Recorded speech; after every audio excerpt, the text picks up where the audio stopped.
Hey everybody, this is Alex Merced, and welcome to another episode of Gnarly Data Ways. Today's topic, we're going to be talking about how Dremio provides you fast and easy data access while saving you money. That is the topic for today, and I will be your presenter. Me, Alex Merced, developer advocate here at Dremio, and I just want to first make sure to start off, it's just like let's, you know, tell you that people are saving money because they use Dremio. Okay, and here are just a few of many examples, and you can see many of these examples at dremio.com/customers. But otpbank, they saved 60% on their storage costs. Okay, what could you do if you save 60% on your storage costs? What projects that you currently don't have funded that you could fund if you had those resources available to you? Okay, NCR saw a 10 to 30 times performance improvement, and they were able to not only reduce the compute costs associated with that performance spend. Okay, they also were able to reduce consultant spend because they didn't need as many consultants because they had just a simpler architecture that was easier to manage after adopting Dremio. At Henkel, you had a plus 10% efficiency. And again, when you add efficiency, okay, you're saving costs because you're reducing those dangling compute instances. Okay, and a 30 times performance increase. Okay, so I mean, isn't that pretty awesome to be able to say, hey, I got more speed and lower cost? Okay, because and then again, the whole sort of setup, because of its simplified nature, reduced maintenance costs, compute costs, and so forth. So basically, companies are adopting Dremio, and that they're finding that there's an immediate value proposition in not just faster queries and easier access to their data lakehouse, but they're saving money. Okay, which again, is always a good thing because there's always 1,001 different things that you'd rather be doing with those funds if they were available. Okay, think about the staffing you would like to include to pursue new projects and so forth. And again, this isn't even factoring sort of the benefits of like increased productivity. So like democratizing and creating more self-serve data and how that allows you to create different insights, to create value more quicker, and just how that comes from like the data democratization that Dremio brings. So again, this is just pure like, hey, you put in Dremio, because of the way Dremio works, you were able to run queries faster, shut off your compute more earlier, and because of the way Dremio works, you weren't creating as many copies of the data and not having to store as much in order to kind of get the same type of performance and acceleration, particularly for like BI. So let's examine. So now that we see like, hey, this is a thing that's happening. Okay, this is something that is a real trend that people are experiencing. But the question is like, how does it happen? Like, where does it come from? And the main thing that all those people had in common is that they're using Dremio. Okay, the title presentation kind of alluded to that, and here we are. But the bottom line is like, how is Dremio bringing all these costs and these savings to these companies and so many others? And bottom line is you have to understand sort of like where a lot of your costs for your data infrastructure come from. And again, that's not the only place where you save money, as you saw like the reduction of like consultant spend and things like that.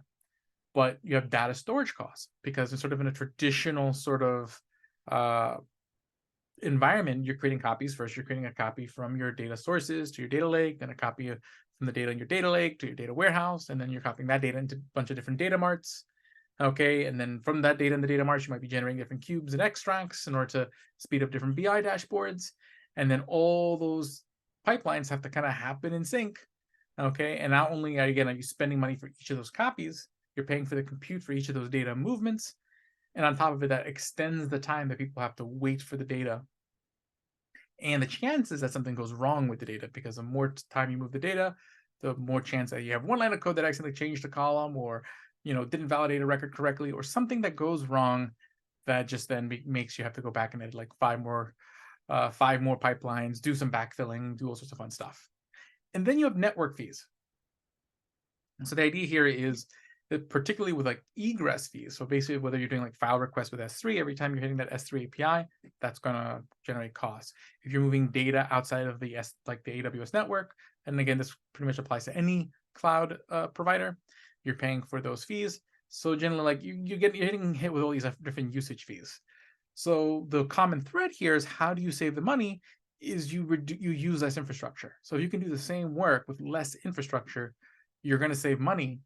And generally, the reason you need less infrastructure is because the whole architecture is simpler, which also leads to sort of faster, more direct, and that kind of leads to the data democratization story. Okay. Now, if you were doing this on-prem, so before we were talking about like, hey, what the cost structure comes from, like when you're using cloud infrastructure, but when you're on-prem, you're basically paying primarily like licensing fees and maintenance fees for people to actually like work and maintain the physical infrastructure. But then you also like the cost of buying the physical like machines. Okay, and then again, the problem there often comes when you're working on-prem is that storage and compute are coupled. Okay, when you buy a new computer for your data lake or your on-prem data warehouse, you can't just say, hey, I just need more storage, I don't need more compute. You have to buy a whole new machine that's going to come with storage and compute. So then you end up having this sort of, you either have too much storage or you have too much compute to make sure you have enough of the other. So there's this sort of like dead weight that's there. And sometimes you have to plan ahead because you can't just get another node overnight. You have to order the machine has to come in, it has to be configured. So you generally have to kind of plan ahead. So you might plan too little and still be strapped for resources, or plan too much, and now you have a lot of excess resources that you spent money on that you didn't need to spend money on. So either way, again, if you can do more with less, you're going to save money, whether it means buying less nodes or using less cloud infrastructure. And this is again where Dremio comes in, because through several different mechanisms built into the Dremio platform, we do exactly that. We do more with less. And how do we do this? Okay, sort of the three main sort of vectors that this occurs at is we're going to federate sources. So this way, you don't have to move all your data for every use case. Okay, in plenty of situations, you can just use the data exactly where it is. Dremio can connect to databases, data warehouses, and data lakes. And you can do what you probably know as data virtualization, where basically you can interact with all of your data there on Dremio, even though all that data isn't stored in the same place. Okay, it's kind of like as if they were all in the same database, but not. It's a virtualized data environment. So this avoids a lot of data movement, because a lot of the data that you would normally say, okay, well, I need all this data in one place because I need to join these two tables, you can avoid those data movements. Okay, and what's happened in the past when people have tried to do like data virtualization, they've often had a difficult time with like scaling, right? Because what happens is that when you start really scaling out virtualization, you're doing a lot of push downs. Okay, so if I could connect this database A, and now all my analytical queries are joining the table from the Postgres database or the MySQL database with the table that I have in my data lake, well, I'm pushing that down. I'm competing over like operational queries and things like that. So Dremio has a very good way that you can sort of solve that issue, which makes sort of Dremio a really key platform when you want to do virtualization at scale. Better performance. We're going to talk about a lot of those vectors that provide better performance, which actually help address that problem I was just talking about before, where oftentimes in the past, like virtualization was kind of hard to do at scale, but with Dremio, it makes it practical to do virtualization at scale in production. And then smarter acceleration, which again plays in that story. Okay, the difference here is like the better performance. We're just talking about how it processes the queries and being able to process the queries smarter to achieve faster queries. In smarter acceleration, we're talking about like using intelligently using sort of optimized physical structures. Okay, aka copies, but instead of copies that you have to manually create pipelines to create and maintain, they're ones maintained by Dremio, and they're used more intelligently so that way they can be reusable, so that way you reduce the number of them that you need. Okay, so if we can accelerate smarter, have better performance from the get-go without any kind of special acceleration techniques, and we can connect all our sources into one platform, we can avoid data movement, have more short-lived compute because of the faster performance from the, the better performance and the smarter acceleration, which is going to, again, crunch down those costs. And then again, also you'll see when we do the smarter acceleration, that's also going to end up reducing a lot of those network fees through just some of the ways it's implemented. So again, Dremio can federate sources. So you can connect data from many sources into Dremio. Okay, so that way you can minimize the amount of data movement. Okay, now you could also move, if you want to move, like where Dremio oftentimes shines is on data lake sources, and even better when they're data lake sources where the data is stored in Apache Iceberg format. Okay, so you could do sort of EL patterns where you extract data from another source and land it in a data lake in Apache Iceberg, that would work great, but you don't have to. Okay. You might do that for your most critical data sets, and then maybe you have some less critical data sets that are just sitting there in some of these other sources, and you just leave them there. You avoid the data movement, you avoid the data copy, and it works. And what you can do is then through Dremio can funnel in all that information from all the places, so that way people can work with all the data. So that way you can, fuel those BI dashboards, fuel analytical notebooks and data applications. But it was going to make that all practical due to something I'm going to talk about in a little bit, data reflections, okay? Because bottom line is, if I have a table in Postgres, I could use data reflections to avoid a lot of the issues I have at scale in other systems, because I can avoid those pushdowns, so I'm not competing with operational resources, and I'm going to get that nice performance of, like, let's say an Apache Iceberg table, because a lot of those reflections are actually Apache Iceberg based physical materializations of those tables. But we'll get more in depth about that.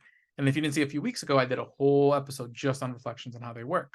Highly recommend going back and watching that episode. It's a really great feature. It's probably one of the greatest things about Dremio, and one of the most unique things about Dremio that really makes it different in a lot of different use cases.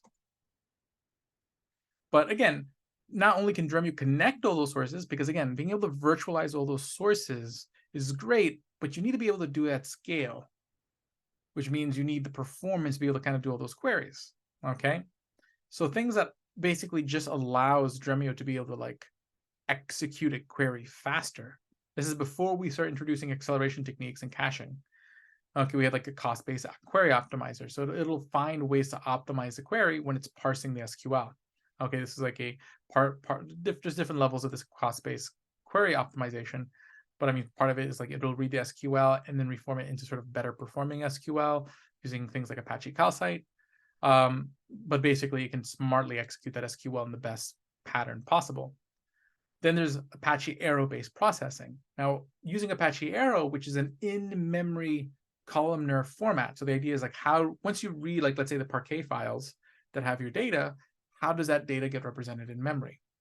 Well, Apache Arrow, because it's columnar, there's a minimal amount of serialization, deserialization, so minimal time converting from the data that's already in your Parquet files into this Apache Arrow format in memory. And also there's Apache Arrow Flight, which allows you to send that data between computers over the wire in that same format. So when you combine all this together, the actual speed at which the data moves is going to be much, much faster, in which the data can be processed, because Apache Arrow is basically built around having really performant analytical processing. Okay, so Apache Arrow allows there to be really, really performant processing. There's a lot of other aspects of Arrow, like Godiva, that pre-computes different sort of SQL procedures and pre-compiles them into binary, so that way those particular procedures can be more quicker. There's a lot of great things happening in the Apache Arrow project that allow Dremio to be as fast as it is. Like, Apache Arrow actually has its origins as the in-memory format in the early days of Dremio. Still is the in-memory format, but now it's its own open source project. Okay, smart acceleration. Okay, here's where I'm going to talk about C3 cache inflection. So in this case, basically the queries are computed really quickly because, again, you have cost-based query optimization. You have Apache Arrow processing that allow just the natural processing of a query to be quick because it does it intelligently using these smart ways of doing it. But, you could also save time in a query by having some of the work pre-done. Okay, this is where, like, caching comes into play. So some of the work that generally has to get done on each query is retrieving certain files from, let's say, like your S3 storage. Okay, and that's going to take time because you got to go make the API call to S3. You got to go get the file back and read it. What if the file was already there on the computer that's doing the processing? This is where the C3 columnar cloud cache comes in. What it'll do is it'll monitor your query patterns that are happening on your Dremio cluster. And if it notices that certain, like, files get accessed very regularly by many different queries because everyone's hitting the same table, if it knows, like, certain rows, it's going to look for those sort of very regularly hit pieces. and then it's going to cache them on the actual worker nodes in the Dremio cluster. So that way it doesn't actually have to go out and release it. So you're saving the time of having to transport that data over the wire, but you're also saving the cost on those network calls. People actually have seen fairly significant savings just from those network calls. Okay, and that's going even before talking about the, again, better compute story there. But the C3 columnar cloud cache, when you're working with cloud infrastructure, can really reduce those costs. Again, it'll cache that heavily used data, which is going to speed up query performance because a lot of the data that those worker nodes will need will already be available, cached on the machine itself. Then there's reflections. So reflections is a feature where any data set in Dremio, I can flip a switch and say, I want reflections turned on. And there are two types of reflections. There are raw reflections, which are similar to like materialized views, where you're creating sort of a physical copy of that data set. The difference is that the physical copy, when we're talking about a reflection, is essentially an Apache iceberg table. And on top of that, the other difference you have is like with materialized views, you generally will have to figure out how you're going to sync that materialized view. Like, how is it going to get updated and when is it going to get updated? So those are generally things you manually have to kind of figure out depending on what system you're using. Okay, and you have to worry about querying a different namespace. You don't query table, you query table _ materialized or something. So reflections, you don't have any of those problems.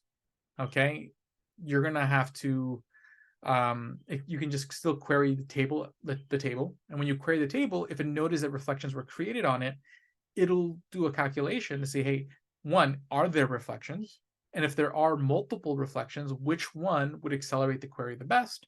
Or would no reflections accelerate this particular query the best?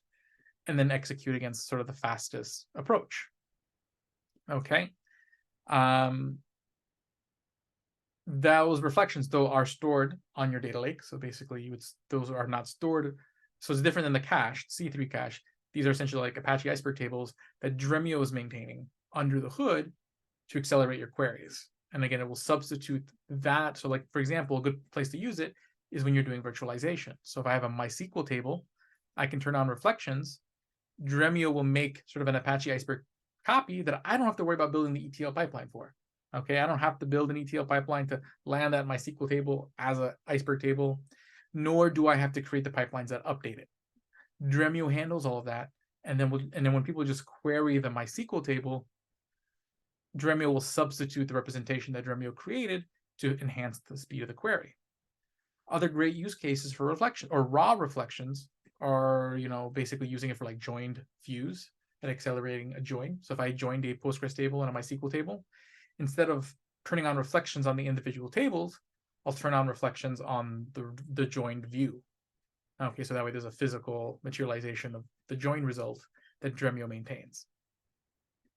And the cool thing is, if you turn on reflections on an Apache iceberg dataset, so if I have a view that's based, like if I have these two Apache iceberg tables that I join, and then I create a reflection on that join, that reflection will be incrementally updated. Okay, so we have incremental updates when it comes to Apache iceberg tables. So that's a raw reflection. Again, it's more like a materialized view.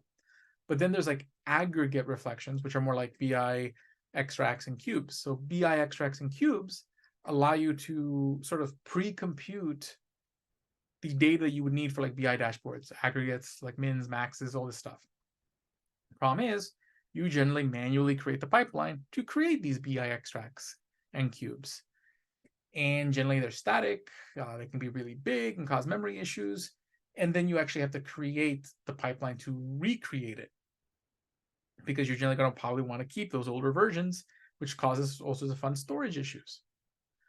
Okay, well, with raw reflections, what Dremio does is creating basically an iceberg table that has all the pre-computed calculations or that you would use for a BI dashboard to keep it nice and fast, but you don't have to worry about maintaining it. Again, Dremio will maintain it under the hood. It will sync that up to the underlying data sets, so that way it's fresh. And then your BI dashboard will have sub-second performance. So that way you can have really fast dashboards without having to move your data all the way through a data warehouse. You can query it directly from the data lake at sub-second performance, because you have this sort of Apache Iceberg pre-computed stats there. Okay.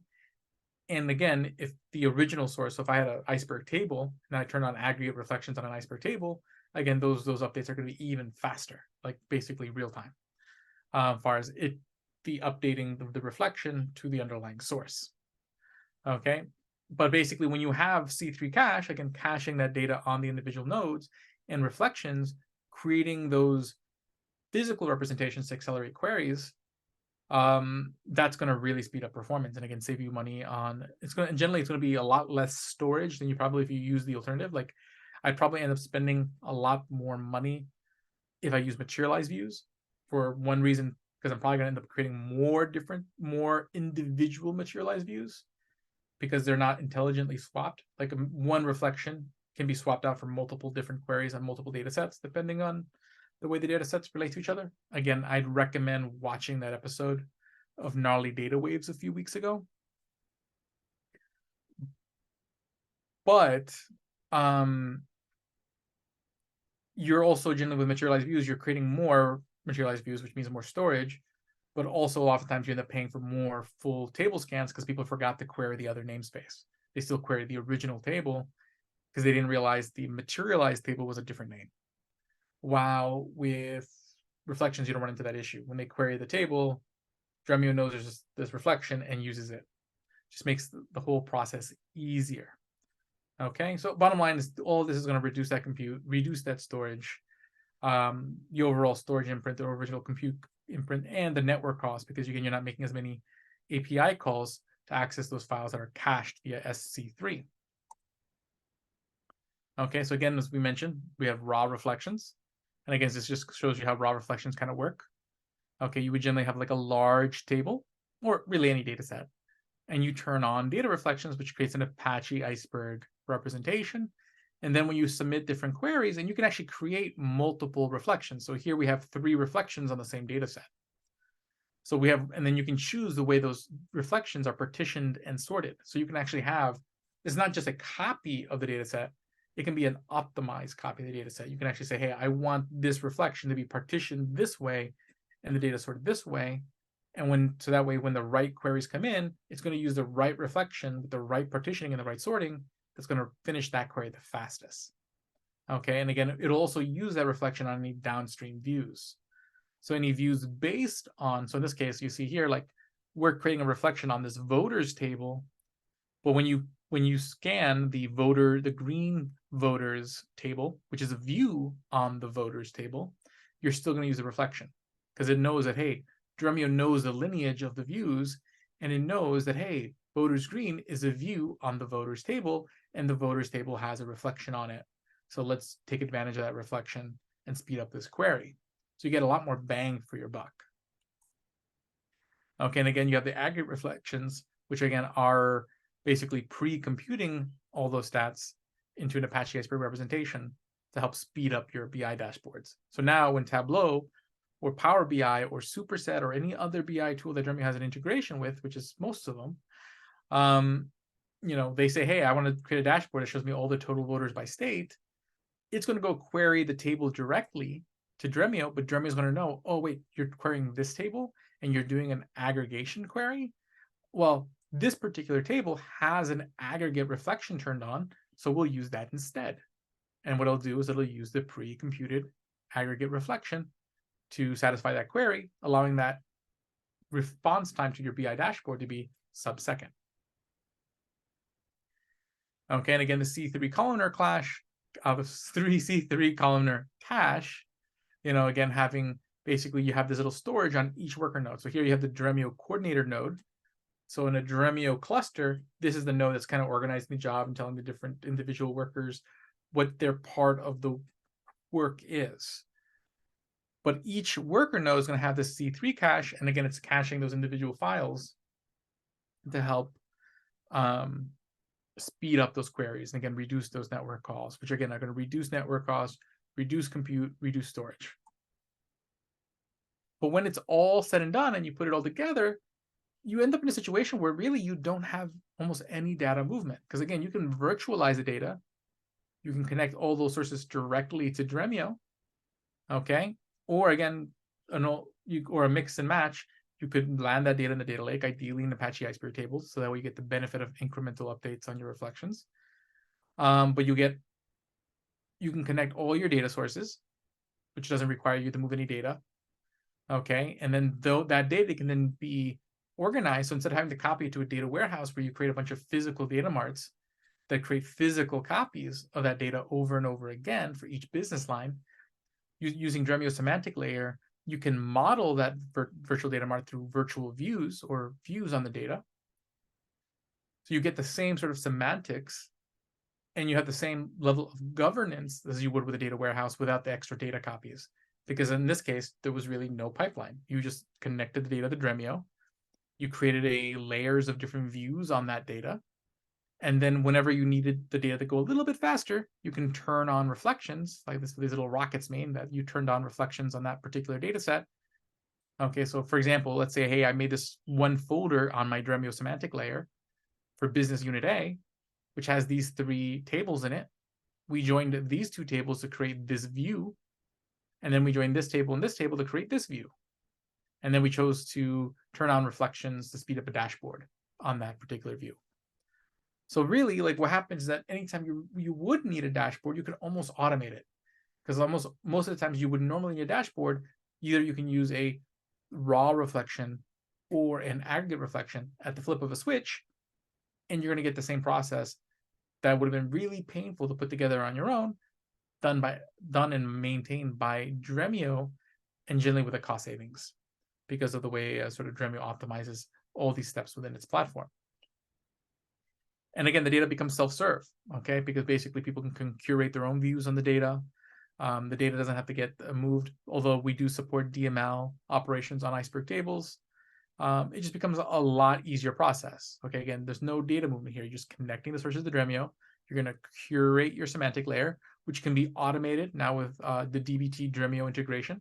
So you could just actually literally put together your DBT models, configure Dremio, and then based on your models, it'll just create all the right views to generate your semantic layer on an automated way. And then you can deliver that data via the REST API, via Apache Aeroflight, via JDBC or DBC to the use case that you need it for. Okay. So bottom line is, again, if you don't move the data, you're not paying for the storage, you're not paying for the compute for all the extra pipelines, and you're reducing the amount of network calls because you're not running as many pipelines that are making calls to the network. And then with the C3 columnar cloud cache, you're reducing the calls for the queries that you are running. Okay, so that is essentially the story of sort of how Dremio saves you money. Okay, and again, the saving you the money is just the byproduct of just building you sort of a better data story, which a better data story is a story that is going to be more simple, a more simple architecture, less copies.